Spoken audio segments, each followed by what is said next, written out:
Ladies and gentlemen, hello and welcome to the channel. I'm Stylosa. So in this video, we've got brand new Lupa lore. That's right, Vendetta lore. She is the Empress. Is she being set up to be the new big bad in the Overwatch story, in charge of the Empire, which could possibly replace Talon? Who knows what's going to happen? Also, we've got OWCS, which is the esports for Overwatch, is having a major resurgence. So we really need to talk about that because, well, it's a massive shock to the system when you've not watched any Overwatch esports for a long time to suddenly see the changes they've implemented. And also, what about a Netflix series? Now, this is a little bit sort of, I guess, coming from left field. We know there's been some rumors in the past about the Overwatch potential for a Netflix series, but there was a lot of bad blood between Activision and Netflix, but maybe that's gone now because of the whole Microsoft acquisition. However, there is a Diablo 4 announcement for an expansion pack, which could also be an announcement for a Netflix series. So maybe the scope there for Overwatch to eventually get one. Anyway, let's break all of this down. Oh, we've also got Season 20 as well. That is coming right around the corner. We're going to get a trailer for that, which is going to drop tomorrow, if, of course, you are watching this video today. So here it is. This is a new comic. This was handed out to people who attended the OWCS finals in Stockholm at DreamHack. Now, as you can see, very nice artwork on the cover, and it says a new empire. Now, inside this, there's a very nice cover letter. Now, this is from Jude Stacy, one of the narrative designers on Overwatch 2. And I'll quickly read this. There's a lot here, but I'll quickly go over it because it does let you into the mind of what Blizzard is trying to build here. So, check this out. Dear reader, when I first pitched Vendetta, I set out with the goal of making her a true villain. Rage, ambition, absolute belief in the strength and value of themselves over all else. None of these are unfamiliar traits, but they can be underrepresented in female villains. Their emotions are often portrayed as a weakness, leaving them without agency in their own stories. With Vendetta, I wanted the intensity with which she feels hatred and pain to be empowering. She personifies anger and wields it like a blade, each strike cunning, ruthless, and aimed to destroy anything that stands in her way. With Vendetta, everything is about spectacle. The drama of an actor and the fierceness of a fighter combine to create a picture of complete confidence and the ultimate heel. But even in her villainy, she's a hero we love to hate. We find things to connect with in her struggle. She has known loss and injustice. She has been underestimated and disrespected. She wants power and understands what it's like to live without it. She knows what it is to be hungry and hurt, and it's a feeling she'll never allow herself to forget. When we talk about, sorry, let me read that again. When I talk about how to write Vendetta, this is very small. I'm reading this very small on the screen. I don't know why I've not zoomed this in, but I'm an idiot, so whatever. I kind of want to get it all on the screen. I'm trying to read it from the video editor, which is maybe not the best thing, whatever. Anyway, when I talk about how to write Vendetta, I always start with this. Vendetta does not ask questions. She demands answers. She does not allow interruptions and rarely cuts herself short. Everything is spoken as if to an audience with such conviction that it cannot be ignored. Even in this comic, she breaks the mold by narrating her backstory to someone, her unfortunate victim revealed on the final page. Early in development, when I was writing the backstory, I was asked to call on Overwatch nostalgia, good versus evil, heroes and villains, and the lore that our players have connected with for years. I ended up finding my inspiration all the way back in Retribution. Since then, one of the joys working with this hero has been watching her rise in reputation play out in her development. First, she was Antonio's daughter, then a Colosseo champion, teased in the arena. Over time, she became a greater threat. The hero who had what it took to rise up and challenge Talon. She's expansive, not just Vendetta, but Marzia, La Lupa della Rizioni, and an ultimate threat. And above all else, she is someone that I think the rest of the team are proud and excited to have brought to life. It is my sincerest hope that she becomes the same spectacle for our players that she is for her audience in the Colosseo. I leave you with some words from La Competiziana herself. My Italian accents are terrible. Pulled from her original casting monologue. Earning the title of champion might be for a man, but a wolf cannot fulfill its belly with accolades. Know that our battle tonight is the first of many, and that my victory foreshadows a greater conquest. There will be war in our lifetimes, and I will not rest until I have seen it through. Viva la Lupa. Then we also get this, which is, I believe, from the final page of the comic. Again, we don't have the whole comic yet. I'm sure people have got access to this because it was given out en masse, as I say, at the live event. And there'll probably be a digital version of this out probably tomorrow. Again, if you watch this video today, it is the 1st of December. So the 2nd of December, 2025. We're probably going to get the full digital version of this. But yeah, you see Vendetta sitting there and she says, "As I built my new empire, stronger than that of my father's, I never forgot the life I was denied." Now, I think what's happening with this is it's setting up the conflict between Talon, the Empire, I guess we can call this, what Vendetta's in charge of, and then Overwatch as well. And also people like Reyes, who obviously, well, he killed her father, so she's not gonna be very nice to him, is she? There also could be the fact that she's coming in to take over Talon, and she just calls that her new empire. I think in this like sort of a comic, she basically kills a member of the Talon, I guess, top table, but we don't know who that is yet, and I don't think it's Doomfist. It's like some sort of member we were not aware of, or something like that. Anyway, it's all interesting stuff, and I think this is good development, and it's actually, I think, a good foundation to go forward and start telling a new story. Because remember, Ramatra was supposed to be the original story of Overwatch 2, and Ramatra has an insane cinematic, and I don't know how far along that was in production, but Ramatra's story is very much, is he really evil? Is he good? Is he bad? You can sympathize with him. And then you can sort of see elements of that with Vendetta's brief, which we've seen in that kind of cover letter, where there's this sort of, you know, she isn't just evil. You can sort of back some of the things that she does. So, I don't know, very interesting. But anyway, Blizzard, release the Ramatra cinematic. That's what we want. Okay, this is the teasing stuff. So the Game Awards and Jeff Keighley are absolutely terrible for this. They tease things as if it's going to be the greatest announcement in the history of mankind. And then it's just like something which isn't, well, which is totally forgettable. Now, remember, they're paid to do this, so they're going to hype stuff up, whatever. It's their jobs. Anyway, right? And I can understand that. But this, I've taken this from Eurogamer because they kind of summed it up. The Game Awards, Jeff Keighley teases an announcement by placing a whopping demon-covered statue in the desert. Real inspiring thickness. Now, that's one of those what 3 words locations, which you can... is it like a 3 meter squared area on the map? You basically bang this into Google Maps or go to what 3 words, and you can find the location of this thing and go and take a look at it. So this is what it would look like. You know, you bang in the location, you think, okay, yeah, it's there in the desert. Let's go and take a look at it.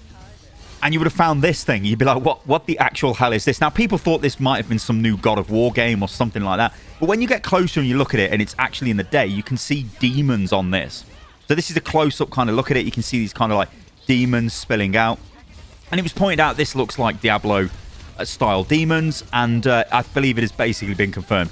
This is a Diablo 4 expansion teaser. However, this is where the plot kind of thickens a little bit. So this is Jez Corden. I don't know whether we can call him a known leaker. He's like the ultimate Windows an Xbox simp, I guess we could say, where he just like, yeah, if you want some Windows news, Xbox news, whatever, this guy's probably going to push it out onto Twitter. Anyway, he says this, look, time to reinstall Diablo 4, methinks, on November the 6th. And people are like, well, why? Anyway, as we find out, someone says, so it's really an expansion teaser, damn. He says, yes, but also more. Now, it isn't a lot to go off, but also more. What could be the more? And this is where we get to the whole thing of, could this be the first Blizzard Netflix-style series that we're going to see? And could it be based on Diablo? I actually think the Castlevania series on Netflix is a really, really good. That would have made like an insane Diablo-style. In fact, it almost feels like Diablo watching that for a series. So if they could do something similar to that, that could maybe be good for Diablo. But of course, we don't really care too much about Diablo here. We want to see an Overwatch series. Now, this opens up a massive can of worms because it goes either 2 ways, right? You either end up with something like Arcane, which is like lauded as one of the best animated shows ever. But then we also know Arcane didn't really make money for League of Legends. It cost them a lot to make it. It was more of a passion project. Yes, it's still great marketing, but did it translate into massive amounts of new players and massive amounts of new revenue? Probably not. The thing with Overwatch is you would want it to do that. You would want it to be sort of like Edge Runners was for Cyberpunk, where it suddenly pumps up the player base of the game. And there's other examples as well, like The Witcher one, I think did quite well as well. Obviously, The Witcher's got a full-blown TV series, which the recent ones maybe not as good as the original ones, but whatever. But the fact here is that I'm trying to get to very slowly is if you make a killer product, it can really drill down that, hey, your game is great and people want to come and check out your world. On the other side, if you make a poor show, it can kind of make people double down on the, I guess, the prevailing wind of Overwatch 2 discourse over the years, which is this isn't the game we were promised, what the hell is going on? Which also, again, this is complete wild speculation on my part, but when they talk about big updates coming to the game next year, for me, and we know they've been discussing, this was since, I believe, last BlizzCon, the idea of removing the 2 from Overwatch. We might see that next year where they just go, the big announcement, we're Overwatch, this is our new story, and we go forward, and they try to rebuild their image. That'd be fantastic if they also had a Netflix show attached to that. When I say Netflix show, I just mean some sort of like animated series attached to that. That could be really strong for the game. We'll have to wait and see, but again, maybe that's wishful thinking. I don't know. You guys let me know in the comments below what you think. So this is Twisted Minds, and they won the OWCS, the Overwatch World Championships. Big shout out to Astro. Astro is one of the British players that played on the UK World Cup team all those years that I did it. So he's been in the scene for a very long time. Obviously, he's played for a load of pro teams, played in Overwatch League, and finally he's won a World Championship. So massive grats to him. But it's good to kind of see this, right? But we need to sort of talk about this a little bit. So these are stats from Esports charts, which basically show how many people watched a certain competition for whatever esport. So look at this, right? The Overwatch Championship Series 2025 World Finals, peak viewers 177,000 and 4.3 million hours watched, right? So that's what we've just had, yeah? So those are pretty good numbers, right? But let's take a look at what it was like last year. So last year, 159,000 peak viewers, but crucially, the hours watched was only 2 million. Now, there could be a lot of reasons for this. Maybe there was less of a broadcast to watch, yada, yada, yada. But the peak viewers are definitely higher this year. So there is definitely more interest in the esport. We do also need to look at this, which is the viewership incentives. Now, Overwatch is incredibly good at this, right? Where they juice their streamers, they juice the stream as well, where they're pumping stuff. So the more you watch, the more rewards you get. There's loads of different rewards. If you subscribe to channels, in fact, I think it was like if you buy 2 subs in a channel, you get a certain skin or whatever. And then, you know, that obviously the streamers like that because they're getting more money and blah, blah, blah. And it inflates more viewership and you get more viewers and viewers. There's always going to be this sort of intersect between people just sitting there watching a stream for drops and people actually watching the stream. But then again, I actually think the viewership rewards are pretty good because it gets people in that might not actually have no interest in watching any esport, and they sit there for a while and think, you know what, actually, this is pretty cool, and then they become a viewer. So I think they're invaluable for that. So yeah, there are viewership rewards, so maybe not all the viewers are there for the esport, but the fact is more people were watching this year's than last year's. So another bit of evidence for the growth of this competition is they are adding new teams. Now, they're adding Dallas Fuel. Now, if you're like me, ancient, you're like, Dallas Fuel? Like, this is Overwatch League 1. Like, well, Overwatch League, I guess. You're like, what's going on here? Dallas Fuel closed down, you know, because obviously the Overwatch League teams, none of them made any money. It was a massive disaster financially. But the Dallas Fuel brand, which is owned by Envy, is now back. And they're going to take part in North America with Team Liquid, Space Station, and Disguised Toast's team, Disguised. They're also coming into it. Now, the reason why these new teams would come into the league is you can actually make money now of Overwatch Esports as a team because you've got your own skin packs in the game. You've got your own weapon charms. You've got your own sprays. Now, these were things that teams wanted for years and years with Overwatch League. And yeah, there was Overwatch League skins, there was Overwatch League sprays, but they were not as good as what you can get right now. You can actively, like, it's better for the teams, right? They are getting direct shares. It isn't like a big pool of income, which is how it used to be with Overwatch League. Everything was shared out between all the teams, even like merchandise and revenue and stuff like that. It was really mad. This, I believe, is different. It's just going directly to the teams. There's probably a cut to Blizzard than that, but that's still pretty good. Also, you've got Team Peps as well coming into EMEA, and the China stuff they haven't announced just yet. But this is good, right? This is growth. Like, to me, I watch this and think, okay, you're adding teams. That's a good job, right? That's actually really good.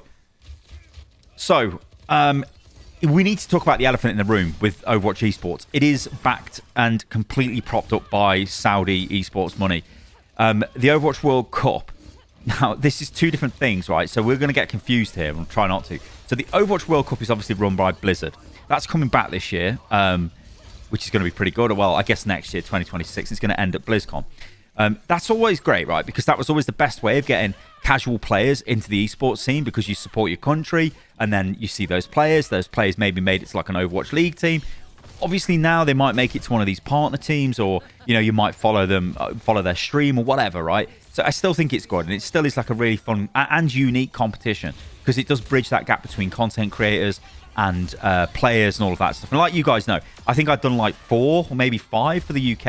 I think 4 World Cups. I can't even remember. It's a lot of work. It is a good privilege, obviously, and it was great at the time because you could see players develop.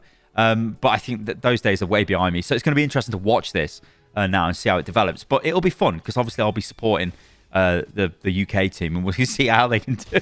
I'll never forget when we beat the US team though at BlizzCon. That was amazing. That was actually amazing. Anyway, what I mean about the Saudis backing this is the Saudi money for the Esports World Cup. That's where the confusion comes in. But not only that, the 2 teams in the final of the Overwatch Championship Series are both Saudi teams. And obviously they're funded by various Saudi investment groups, owners and such. Saudi itself, we can see here from PC Gamer, after splurging on EA, Saudi Arabia's public investment fund is reportedly tightening its purse strings due to financial distress caused by numerous troubled projects. Now, I'm not saying it's the Saudi public investment fund is directly funding Twisted Minds and other teams and stuff like that. They've obviously probably got some sort of connection, but it is something to be aware of. Whereas if the Saudi money completely stopped, what would happen to this version of Overwatch Esports? It is something to, I'm only giving surface level thoughts on this here.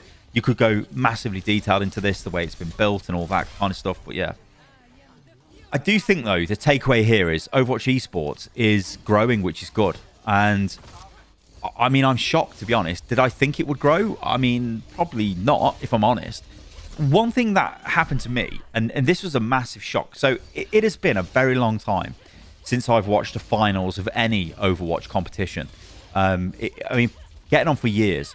And when I was watching the finals this weekend, things that hit you like an absolute steam train. It's like, oh my god, we asked for these to be in the game for years, and Blizzard for whatever reason wouldn't add them. You've got stuff like hero bans. Now I know they've been in the game for a while now, but just seeing it at the esports level, it's like, oh yeah, hero ban adds another level of complexity to the game, another layer of strategy, because maybe you want to ban Anna because they've got Shu or whoever, it's absolute insane Anna player, but then maybe sometimes you want them to play Anna because you're going to do something else. It's all interesting, right? That's a good layer to the game. But not only that, you see things like in-map advertising. So you see DHL on the screens inside the game. Now, I know that's corny and it's cheesy, but advertisers absolutely love that. And, well, advertising money keeps esports going, right? So this is good stuff. I like to see things like that. There's loads of other stuff as well. But I would like to know anyway in the comments below, guys, if you did watch the esports and enjoyed it. I mean, I did. I didn't watch all of it. I watched the finals. It's like I said, it hits me like a steam train because I don't know half the players. So I'm like, who is this? Oh, I remember that person. They were from Philadelphia Fusion. But I've got no idea who that is. Oh my god, they're actually really good, and it's really fun. It was fun catching up on it. Anyway, this video is too long as is. I'm gonna leave it as is. And I'll catch you guys in the next one. See you soon.